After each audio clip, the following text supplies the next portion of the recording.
Hello and welcome to another League of Legends video, and in this one we're going to be taking a look at a topic that affects all roles and all ranks as you're trying to climb. And while these mistakes do dissipate the higher you go, the three examples we're going to take a look at in this video are definitely something that you need to keep in mind and you need to fix immediately. And the good thing is I'm going to show you those fixes, and to prove this is not just a jungler whining about his laners, the scenarios we look at will range from gold, plat and diamond and be viewed from the laner as well as the jungle perspective. And so if you do enjoy these all roles mistake fixes videos, please consider clicking the like button and of course subscribing for all the fiddlesticks, volleybear and mage jungle videos that will be coming up, no doubt. And now without hesitation we will get into the video after this message from today's sponsor. Clash is here and you finally want to start climbing in solo queue with your patented Morgana jungle. Plays.tv may be dead, but lowkey.gg is here, a more advanced version that allows you to automatically record, share and review your gameplay. Simply select the League of Legends window, what you want to record, and it will automatically do so once your game begins. It will then upload and save all your VODs and memories to share forever. For the dedicated teams, the Unlimited tool can be set up so that you can comment,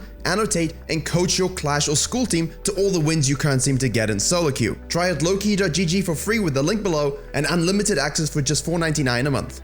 And so normally I keep the timestamps pretty obvious so you can see what we're going to talk about, but I'm not really sure how to label this kind of topic. This mistake, this unawareness, this lack of proactivity is something that is really like a disease in a lot of players in a lot of roles. There will be an extension to these kind of principles in a video I'm doing with Mobalytics, so I'll link that in the pinned description when it does come out. But there seems to be a very isolationist view of the map for each role and even the junglers the lower down in MMR you go. The things that happen on bot lane affect bottom lane, the things that happen on mid lane happen on mid lane. Top laners even worse because they just complain about wet noodle fights and don't even think the rest of the map exists. I mean, not that it really does for them anyway. So the entire point of this first example is to show you what happens as a team, as a unit, when laners don't pay attention to what the jungler's doing and junglers also don't pay attention to what the laners are doing. People are so focused on getting their own minute advantages in situations, they're forgetting the map at large, the game at large. So this first example is designed to give you a sense of understanding and increase your general knowledge about League from an all roles perspective. And the reason I'm making this video in the first place is because I spoke to a high elo friend of mine and she basically said I was expecting too much from the situation that I'm gonna focus on. I said this is League of Legends basics, they're in plat, they're in high gold, they should really know these things, and she just reminded me that they really don't. And it's worse the lower you go. So let's get on with the example. I'm playing with a friend, this is a Smurf obviously, I'm playing Zyra jungle. I am against a Warwick, he's most likely going to invade me. The buffs to Zyra jungle haven't come through yet, next week I'm very excited. So I'm already planning my early game strategy. What exactly do I want to do to counteract this? Tell my Talon put a ward in top pixel bush, let us see when he invades. I specifically saved my smite on the Gromp even though it takes about 300 years to complete. And lo and behold, we have a 2 buff 8 CS Warwick walking into my jungle. He did red, blue, into my red. The good thing is the Talon reacts. The bad thing is it was actually warded at the Raptor camp, so the Warwick sees us approaching.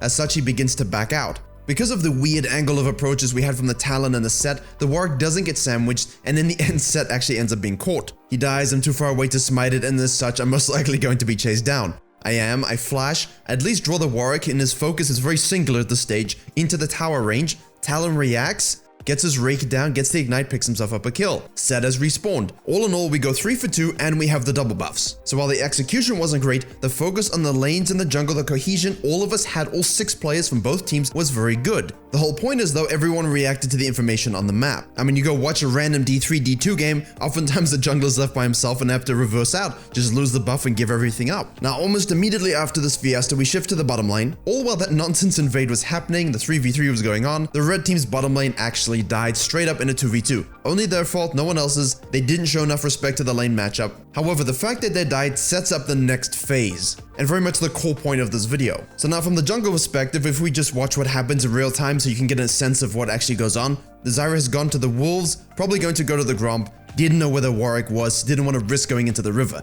Talon, however, went to go place vision, saw him show up. Once Zyra finishes the wolves, they were going to collapse on him with the bottom lane and take the crab. Now, unfortunately, this doesn't happen. Zyra gets the crab, however, they get collapsed on, she dies, Soraka has to burn flash, and essentially what happens is there's a lot of spam pinging, telling the Zyra and Talon they shouldn't have taken a fight, they just fed the Jhin and Alistar, what are they doing?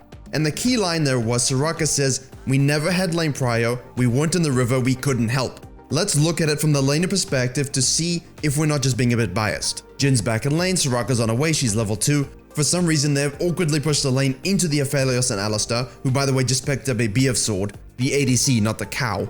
And this is where my point comes in. Soraka goes into the river as soon as the Warwick shows up. She's probing, she's looking to rotate. There seems to be some kind of behavior saying, hey, let's get this crab, let's 3v1, let's protect ourselves from ganks because we're not really in a position to handle one right now. And if we do get ganked, the lane's probably done. However, the Jhin doesn't seem to see this whatsoever, and he's continually trying to get as much CS as possible. This shows a remarkable misunderstanding of not only a lane state, the matchups, but zero idea about the game at large. So the Soraka wards and basically shows that she's roaming. The Alistar saw this because they had a control ward in the bush. As soon as they see the Soraka move, Alistar says, hey, Hex Flash over the wall, combo the Jhin, he has to flash, he gets pushed out. From a bottom lane perspective, if we freeze in again, all he is focused on is what can Jhin do? What must Jhin do to get the CS? He doesn't think, hey, what's my Soraka doing? What does the Alistar want to do in this situation? And what is happening from the mid-jungle perspective? He's only focused on his CS. As such, he has to burn his flash and gets pushed out. 100% avoidable. The fact that they died with their flashes up anyway is kind of funny. I mean, don't die with your flash up, you're not double lift. At the same time, Zyra now gets collapsed, pushed out, and then Soraka, instead of running away with Jhin and just saying, well, you know what, losing situation, she finally walks into the river, but into a 3v1, and then has to waste her flash also. This is going to have huge implications in the next 4 or 5 minutes, and basically the enemy bot lane snowballs so hard the game ends. So Soraka's statement was that they were fighting during the course of the Zyra fighting. That shows exactly where their mental is. Their mindset is in the current moment. There is no concept of setup and advanced thinking in not only their own lane, but in the rest of the game. This singular thing is holding many of you from climbing. If you want to get diamond, you need to start anticipating what's going to happen, reading the information, and deducing what is the most likely course of action. Because the wave was put in that weird state, the Jhin should have simply roamed with Soraka and helped clear the control ward. As soon as you see Alistar approaching, you back out, which most likely happens, but at least you draw him away from the lane. Otherwise, you're Soraka, you were in the river, you saw the Warwick. Rotate up, help her get the crab. Why is that important? Because it shoves the Warwick away from the bottom side. It gives you vision protection, it lets your jungler get into a scaling situation where they're not being invaded, and it gives the talent prio on also being able to gank bottom lane. So when scouting, I said this cannot be widespread, there must be a cure, we can fix this. I found an old Ornn jungle game from the beginning of the season, you know, when we're doing placements and you've random plat people and diamond people and master tier people, everyone mixed together. Yeah, what you're seeing are snapshots. You see the Elise is biting the Ornn in the ass. The Scuttle Crab is seemingly quite happy from this top-down shot, probably wants to get in on the centipede. And then I zoomed out and there's the support Malzahar going back to base. And look in the background, there's the Ornn fighting the Elise. You're probably thinking, wow, the Ornn, you know, he's low HP, the Elise is high HP, there's no ways the Malzahar should rotate in that situation. No, let's look at it from real time. Look at this. The Elise goes in on the Ornn got surprised, it's Ornn jungle, you know, it's not very good. Still sticks it out with the Elise. This is pre-nerf Ornn, by the way. Lots of damage, easily able to hold his own. Not only does the Malzahar and his ADC not even budge, he keeps pressing back because he's not even paying attention to anything other than watching his lane state. The enemy bottom lane leaves their lane that's being shoved, walks through Tribush, collapses on the Ornn to kill him.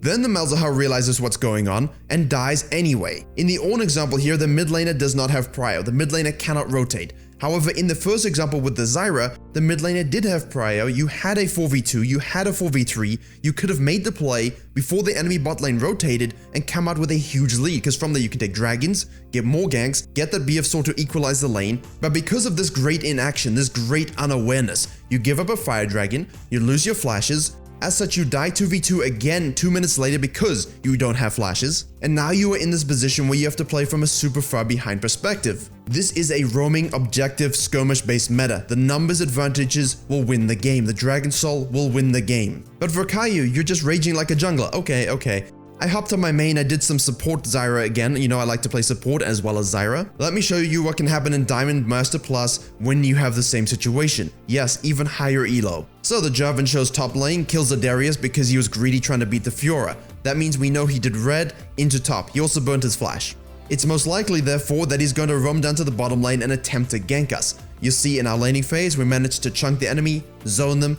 As J4 was about to gank, we get a kill. The enemy Rakan went in too soon, and as such he paid the price for looking like a weird bird. I'm the support, but I'm also a jungle main. I ping it out and say, Kaiser, let's go. Jarvan's on the crab, we can collapse. Evelyn and Pyke are mid lane. We have a 4v1 free crab, easy kills. We go to the mid lane, Evelyn has gone to get the top crab. We're still able to get a kill on the Jarvan. Missed skill shots do happen, I apologize, I'm old. But all's well that ends well. Look at it from a jungle perspective. Evelyn shadowed us knowing we were pushed. She went and warded the blue buff. Instead of pinging for help and saying, hey, could you perhaps help with this invade? She backs out. This is now a wise decision. Yes, we have lane prio, she doesn't win the 1v1, but at the same time our lane is in a very volatile state. We didn't yet have the kill, and she could see we were chunked and shoving. We had a huge advantage. Asking your laners to rotate in this particular situation can be very harmful. Unless a roam is going to give you 100% benefits, or something that's definitely going to swing the odds of the game in your favor, it's not worth sacrificing the current lead you have, and in this case HP and mana, and in a bottom lane level 3 that's huge. Now we go back to base, we fast forward, and you see Jarvan is going to gank. We didn't see this and we engaged at exactly the wrong time for this to happen.